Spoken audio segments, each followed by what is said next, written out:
are germs.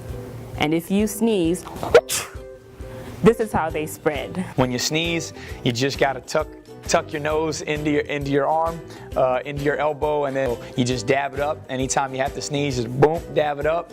Use your left, use your right, whatever you need to do. But obviously, if you sneeze into your hands, then you're just gonna share germs every time you high five somebody, or every time you touch something, or every time you shake someone's hand.